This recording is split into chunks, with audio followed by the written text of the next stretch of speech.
everyone, welcome back to Returning to Basics. I did a video not long ago about the greenhouse and made the statement that I had just trimmed everything back heavily. Well, it's time to do that again. My Swiss chard is bumping the roof. So I wanted to show you how I trim them, where I trim them, and why I trim them, other than they're getting huge. These plants I started last summer, a year ago, and they're growing in my aquaponics system, and they absolutely love it. I have had no problems. I don't care for mustard greens or collard greens. I love spinach, but as far as sauteing other type of greens, I've never really cared for any of the other ones. These I love. They're very mild. Onion, butter, and Swiss chard, and I am happy. So, take a look at what I'm doing. This one has fallen over.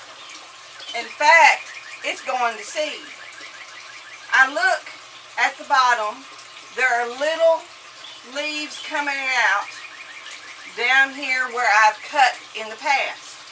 So once these little leaves show up, then I know I can do a really major cutback. For instance, I had one that was just falling over, and I had so many already doing well, I decided that I would go ahead and take it out of this group and put it over in the grow bed. The last time, and I showed it to you, it looked pretty rough, pretty bare.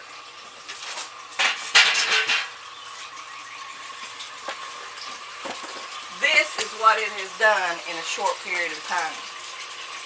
The stalk on this is about the size of a $50. And this will just continue. It is the same it is a Swiss chard just like this one is. But it has put out all these little new tender leaves. Although these, I eat these as well. You just lay that on a hamburger and it's good.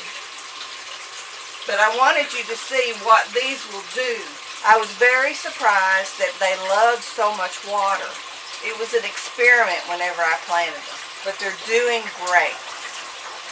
But all these little leaves came out from the main trunk, and I just whacked it off as I'm about to do these others.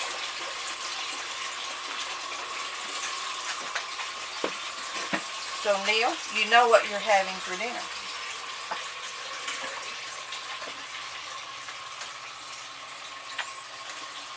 I typically keep the leaves and put the stalks in my worm bed.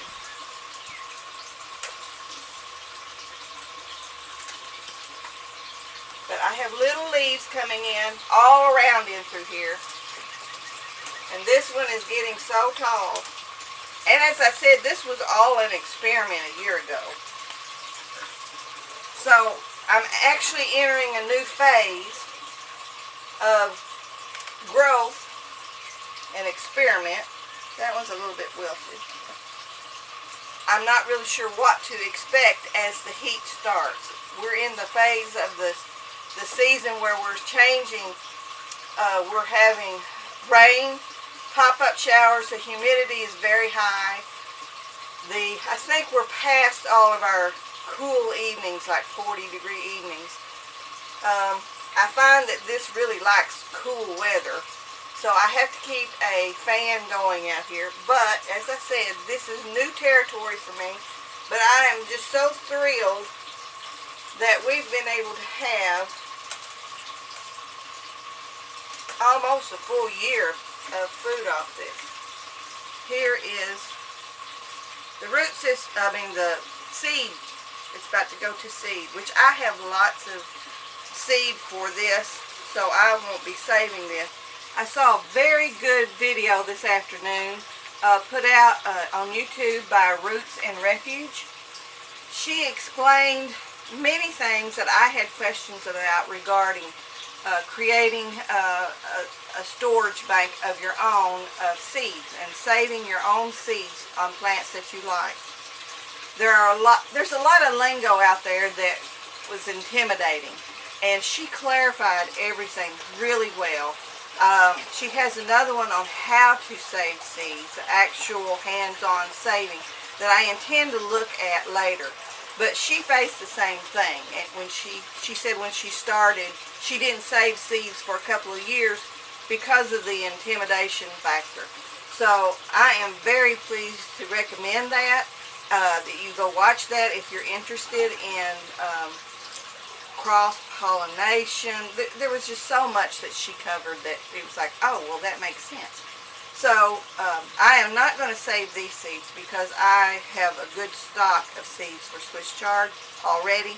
But if I were to decide at some point, then now I know how long it takes. If you plant this in the fall, then it'll be the next spring probably.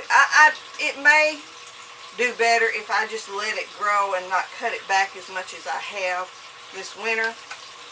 And we've eaten off of, but we'll play it by ear. As I said, this is an experiment, and I'll trim that stalk off of that, and we'll just keep the young tender leaves. But I have another one here that has fallen over because of the weight. I think the stalk on this one is about the size of a quarter,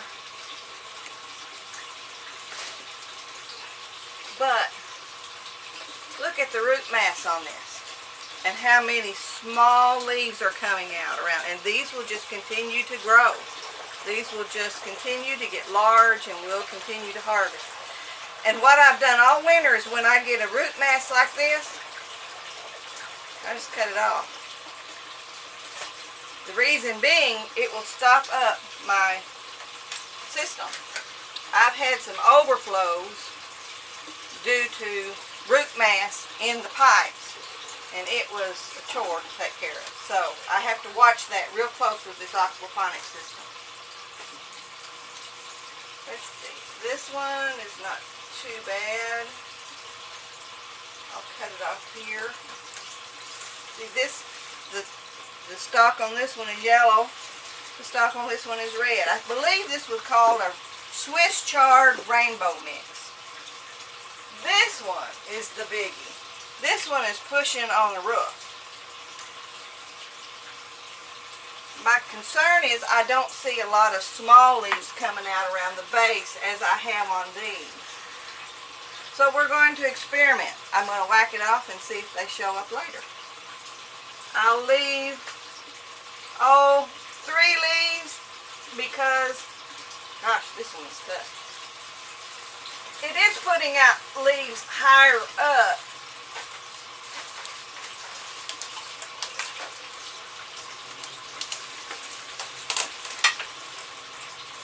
I'm trying not to pop the ceiling out along with it. See, higher up it did have smaller leaves, tender leaves coming up, but down low it didn't. Now, you know what you get to do this evening. I grow it, I cut it, harvest it, you clean it. Let's see, this one is not too bad, although I have a couple of leaves that are not looking too good. I'll take off.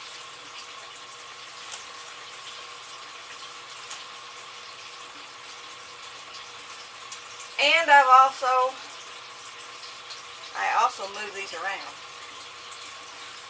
Probably wouldn't hurt to double check the root mass. See, this one's getting pretty long.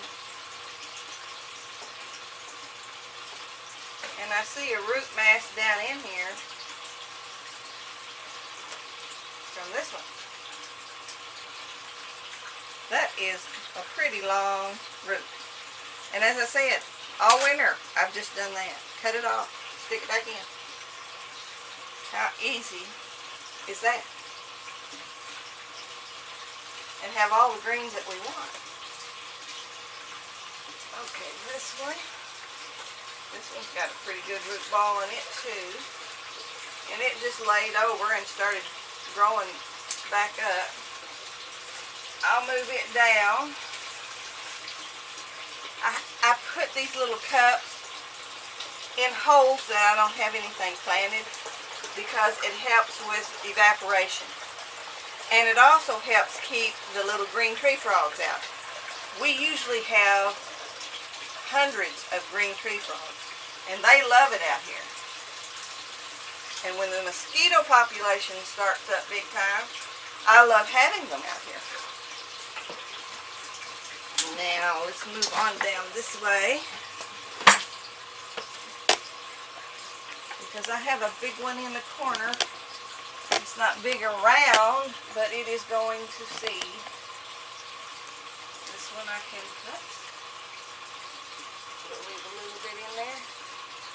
I'm very surprised at how tough these stalks are, but that's probably due to the age of the plants.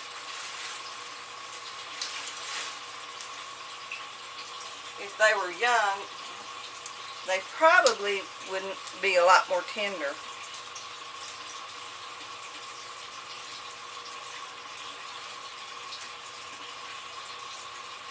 Here's one that I have trimmed several times, and I moved from the front to the back. There's a little difference in sun. And you see all the new growth, the small stuff, and I'm going to cut this one off.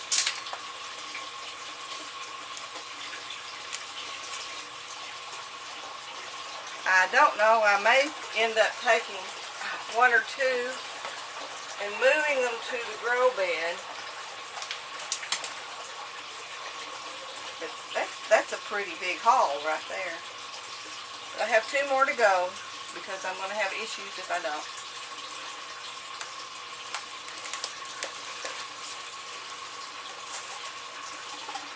It has been fun to experiment to see what would do well in different places.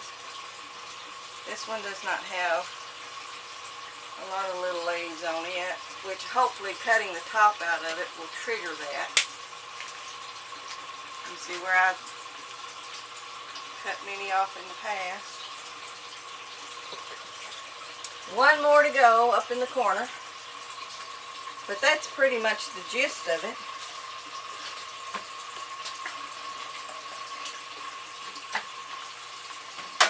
I've also been very surprised at how well the celery grew in the bed. I cut it way back and transplanted a little bit. Part of it didn't live, but a big patch of it did. And I discovered last year that, and it was older than Swiss Chard, that it was reseeding itself in the bed. So now it does not produce the same kind of celery that you would buy at the grocery store. It's stringier. It's not as big of a stalk, but I found that I can harvest the leaves and dry them. And I love them in soups and casseroles, and they just make a wonderful addition to that. And I'm kind of leaning towards using the leaves more than stalks anyway. Okay, this one is corkscrewed over here. Let's see if I can find leaves that are coming out between the other ones. Make sure I leave some. This one is also going to seed. Little bitty seed things. Flowers, it's about to bloom.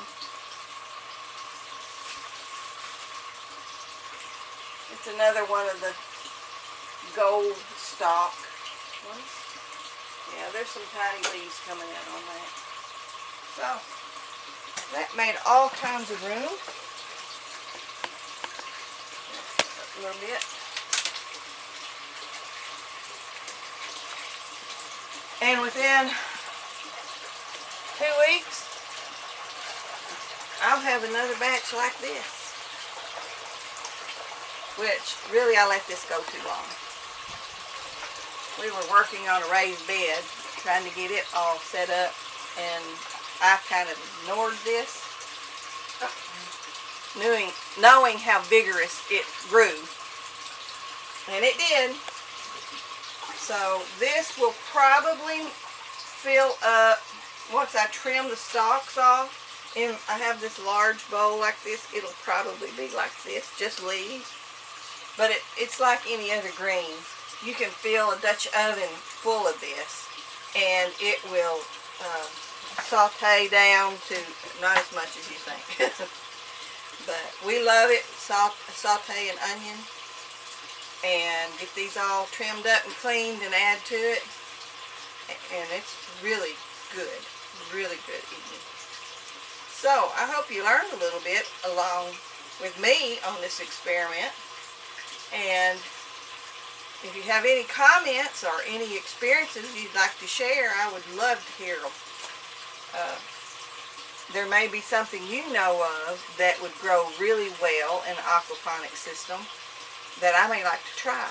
So leave a comment, and if you like our videos, please hit the like button, subscribe, tell somebody that you know about our channel. It might be that they have comments and insights that we'd like to know as well. We can learn from each other. The gardening community is a pretty close-knit one. I mean, we love to share. We love to learn from each other. Mistakes, successes, that's all very important to us. And let us know what you think. We appreciate it. We're loving the new camera. We're finally getting used to it. So thank you for staying with us and seeing what all we're doing in our retirement years. Thanks for coming along with us. Have a good evening. Oh, by the way, we've been cooking what we just harvested.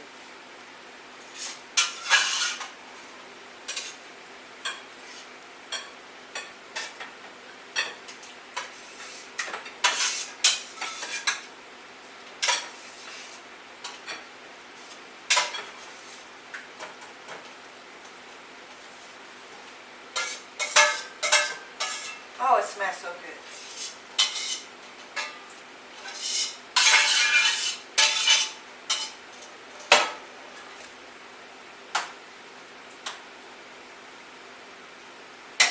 Once I brought it in and cleaned all the good leaves off, these two were full.